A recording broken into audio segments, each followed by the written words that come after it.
Hey everybody, John Mark here. Welcome to Mark My Words. Today I'm going to talk to you about why the right wing is moving toward consensus.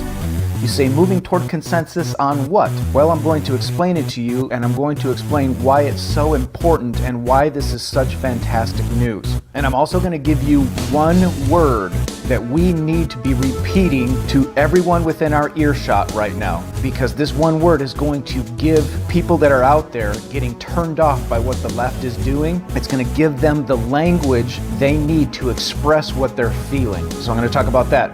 Before we get into it, two quick announcements.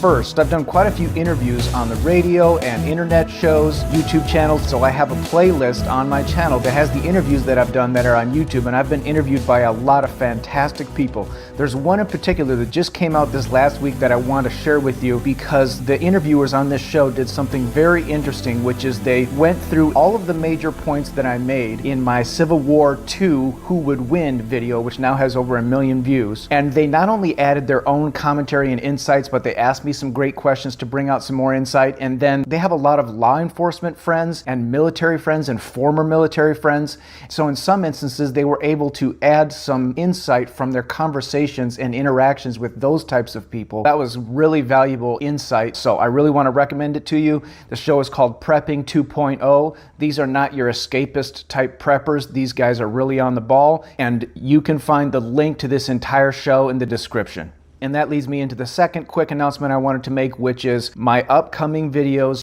Next weekend, hopefully, I will be releasing a video called Civil War II, What Comes After? A massively important question. I'm going to make a couple of very strong recommendations, but then I'm also going to lay out some options for different areas. For example, what are some of our options geographically after a conflict scenario? What are some of our options as far as what to do about the demographic issue that's driving so much of the conflict? So you're not going to want to miss that. Shortly after that, I plan to interview Kurt Doolittle, the founder of Propertarianism. In my opinion, this man is the most important thinker on the right wing today. And if you say, boy, I like a lot of your videos, John Mark, you really have a lot of good insights, I can tell you that a large portion of those insights are me taking Kurt Doolittle's insights and popularizing them. So you are not going to want to miss that interview. And then after that, I'm going to interview a former member of the Special Forces and get his take on what a Civil War II or Revolutionary War II scenario in America would look like. He's got some very interesting insights. And then I've got a bunch more videos in my head to put out, and you're not going to want to miss them. So that's what I've got coming up. Let's dive into the topic of this video, which is the grassroots right wing is moving toward consensus. Consensus on what? We are moving toward consensus on three things. The first two were pretty much there. The third one, a lot of people are learning very fast, and they will learn it before long. The first thing we're reaching consensus on is we can't live with the left. These people are nuts, they are bananas, they might as well be aliens. Pretty much everybody on the grassroots right, as far as I can tell, is at the point of total exasperation with these people. Just to give a small example,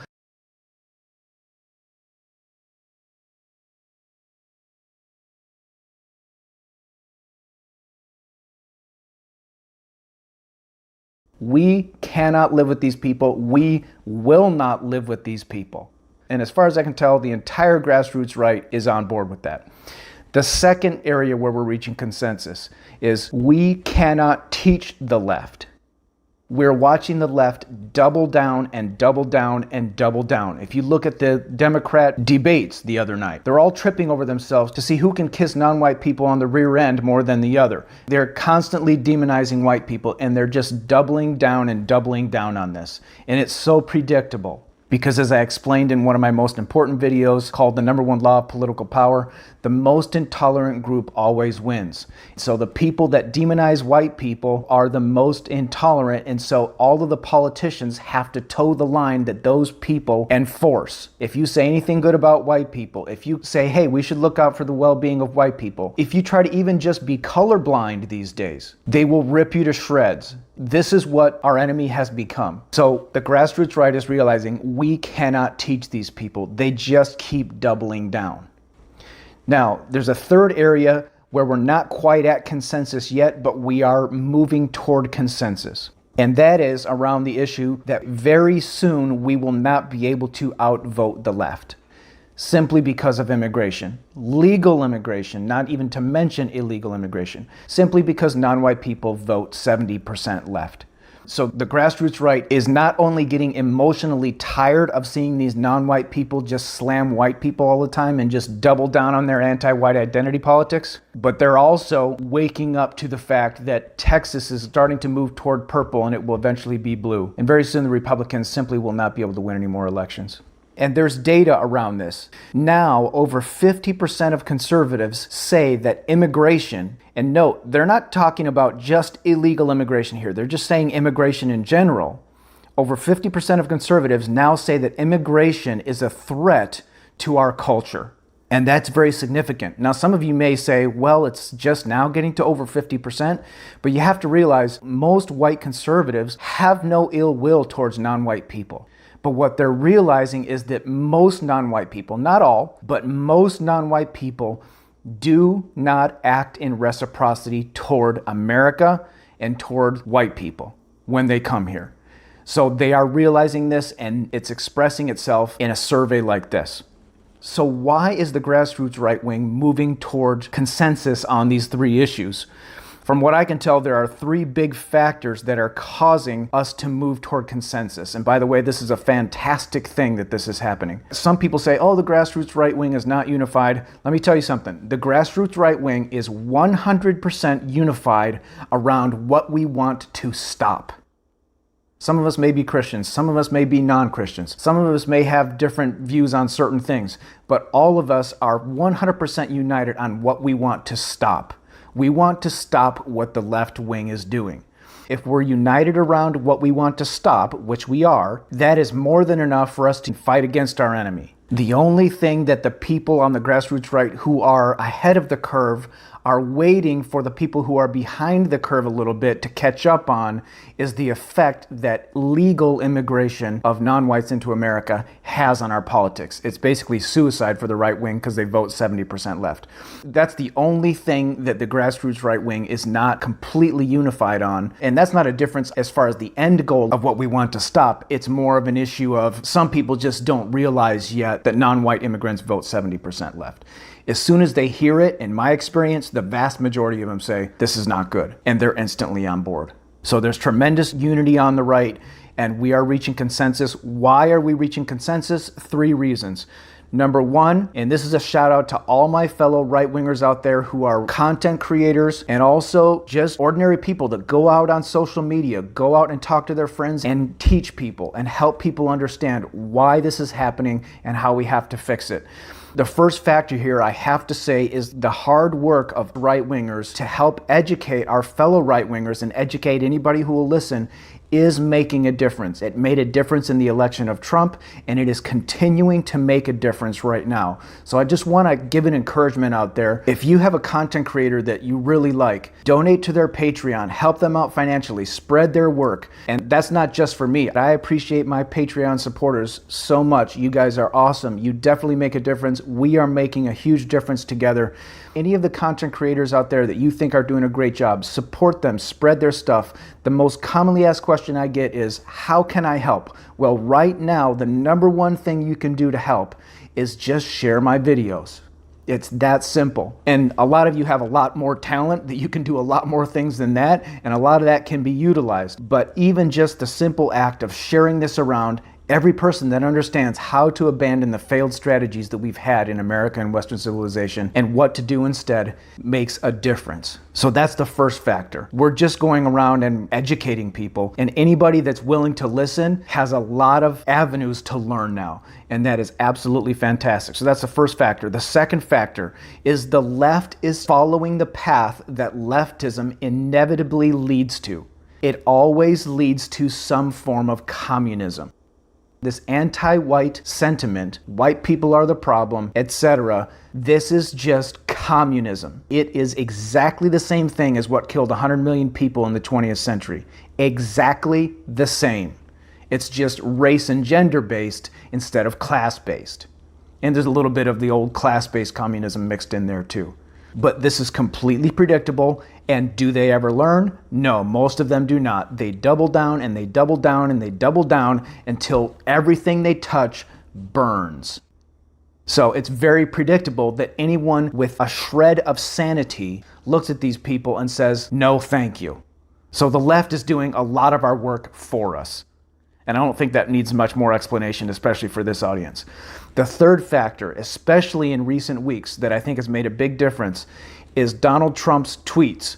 Now, you guys know that I've called out Donald Trump because he's been saying things like, we want more legal immigration, which we all know is suicide for the right in America and is suicide for Western civilization. So I've called him out on that. But recently, he's been doing some great tweets. And the reason these tweets are so valuable is because he's shining a light on the most disgusting and unlikable elements of our enemy. And that in itself is a great service. Because we in America have become accustomed to our leaders just glossing over all of this crap that our enemies do, like in Baltimore and their rat-infested city, which is true of basically every inner city. But we've had nice, polite politicians that just gloss over all this garbage as if it's not supposed to matter. And Trump, thankfully, is such a breath of fresh air in this regard. He just calls it out, and he's a master of it. The other thing he's tweeted about, obviously, that's been extremely effective is calling out the squad and saying, you come from such corrupt countries, terrible countries, and then you come here and you dare to tell us how to run the greatest nation in the history of the world? How dare you? And what he's doing is he's calling out the fact that these people that are coming here are not acting in reciprocity toward us. And anybody with two brain cells to rub together can see that, but he's highlighting it and he's giving cover to those of us who have been saying this kind of stuff for years. He's shining a light on that which needs to have a light shined on it, which is that these folks, most of them, and again, I'm not talking about all non-white people here, but unfortunately 70% of them vote left, and they absolutely do not act in reciprocity towards America and towards white people when they come here. They have the gall to come here and benefit massively from America and from what white people have done, and then stab us in the back by saying nothing but bad things about us.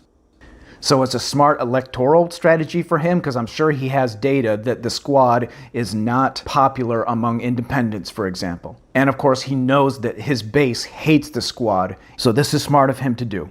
When he does this, the other thing that happens is it shows the complete powerlessness of the left as far as their ability to argue. What are they going to say? That the place that Omar comes from is not corrupt? Well, it is. There's really no argument that they can make to say that's not true, because it is true. So they're left doing the only thing they know how to do, which is what propertarianism calls GSRRM, gossip, shame, rally, ridicule, moralize. And I have a video on that called Don't Talk Like a Leftist. But that's all they can do. They just sit there and say, that's bad. Don't say that. I don't like that you're saying that. They're not actually arguing that these people come from great countries, and they can't do that. Trump has been doing us a big favor, and as I always say, it's not enough. Nothing is enough until we stop all non-white immigration. That's the only thing that will save Western civilization. And then, of course, we can put some measures in place after that. But if we don't do that, forget about it. Now, Trump, if he wants to win the 2020 election, is not in a position just yet. The Overton window is not quite there yet to where he can actually come out and say he wants to stop legal immigration. But he's doing this kind of stuff, which is extremely helpful, and it helps move the Overton window in that direction. So I don't know whether Trump has a long-term plan along these lines or not. All I know is that legal immigration has to stop, and the Overton window, especially on the grassroots right wing, because the grassroots right wing is the only people that matter, because they're the ones with 400 million guns in their hands. If the grassroots right gets it in their head to do something, no one can stop them from doing it. So the Overton window has to move on the grassroots right, and Trump is providing cover now for those of us who have been screaming this stuff from the top of our lungs for years. Listen, if you let in tens of millions of people from these third world countries that are very corrupt, they're very low trust societies, they have low average IQs. Not all of them have a low IQ, but they have a low average IQ, which just means they have a big underclass of people that are just not very smart. And I don't say that to be mean, that's a scientific statement. But Trump is providing cover by giving kind of a blunt version of this on Twitter, and nobody really has an argument against it because there is no argument against it. The two worst things you can do to a nation or a civilization is to lower the average IQ of its population, because it's impossible to have a first world country if your average IQ is not at least 100 or close to it. And the other worst thing you can do to a civilization or a nation is to lower the trust level within that society. And that's what mass immigration does, not just because multiculturalism and a multiracial, multi-ethnic society inevitably always breaks down into identity politics and conflict, but also because these people come from very low trust cultures. They think of high trust, honest people as suckers. And I'm not saying all of them do this, please understand, but statistics are a thing. The reason these places are crap holes is because the people in these places have a low average IQ. There are definitely smart people in these places. They're just greatly outnumbered by people with IQs below 90. That's the number one reason. The number two reason is they have very low trust. They're corrupt. Everybody rips each other off all the time. They treat each other like crap. They're not honest. They're evil to each other. And they don't just magically get cured of that because they set foot in the United States of America. Demographics is destiny, folks. So Trump is providing cover for those of us who have been saying this stuff for years, and it's highlighting the fact that the left has no argument against it. All they can do is just call everybody racist, which everybody's totally immune to now. And Trump even called that out on Twitter. So he's doing us a big favor. This is a big factor in the grassroots right wing reaching consensus, because it really helps those of us who are ahead of the curve on the grassroots right wing to reach those who are behind the curve.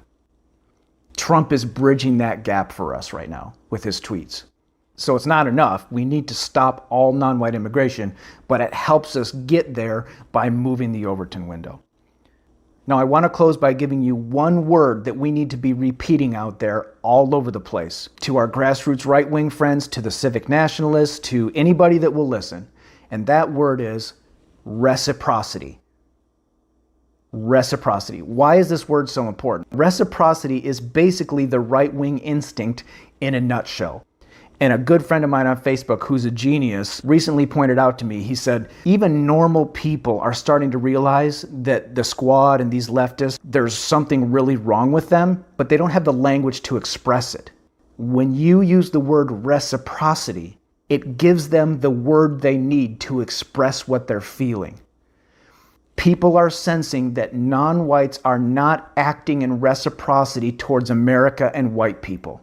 They benefit so much by coming here, and all they can do is badmouth America and white people all day long. People sense that that is a violation of reciprocity. And folks, I'm going to tell you right now, just as the left's one-word narrative is equality, which is a lie, the right's one-word narrative is reciprocity. Stick that in your mouth and chew on it a little bit. It is the grassroots right-wing instinct summed up in one word.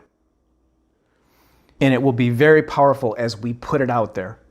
The other thing you can tell people, I'll just close with this, is what I've been telling people on Twitter over and over and over again. We have all the moral authority we need to make sure these people have no power over us. If you think you need more moral authority, just look at the news for one day of what these leftists do.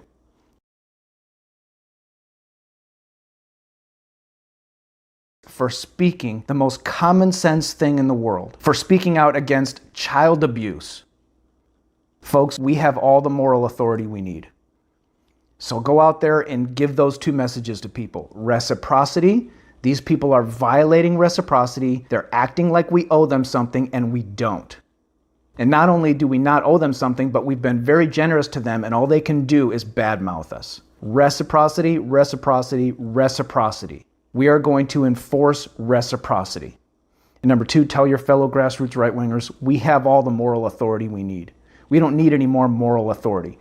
All the grassroots right wing is doing right now, the smart people that already know that there's no more political solutions, because Trump is the last Republican president, whether he wins in 2020 or not, all of the smart people on the grassroots right that already know this are just waiting for the civic nationalists to catch up. That's all that's happening.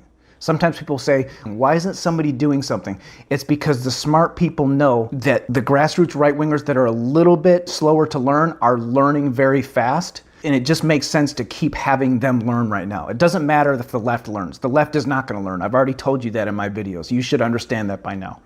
But the grassroots right-wingers, a lot of them are learning very, very fast, as I've outlined in this video. And so that's what's happening on the grassroots right wing right now. We already have all the moral authority we need. The grassroots right wing is moving toward consensus. We can't live with the left. We can't teach the left. And now we're moving towards consensus on very soon we will not be able to outvote the left just because of immigration. And all of this is very important. This is fantastic news that we already have consensus on these first two, basically, and we are moving toward consensus on the third. And the reason it's such great news that we are gaining consensus on these three things is that there is nothing that can stop the grassroots right wing once we have consensus on these three things. Thank you very much. Make sure you're subscribed. We'll talk to you next time.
How much longer do we want to play trench warfare with the left?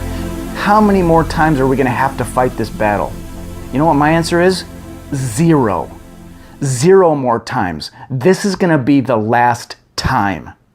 And if that doesn't get you excited, I don't know what will.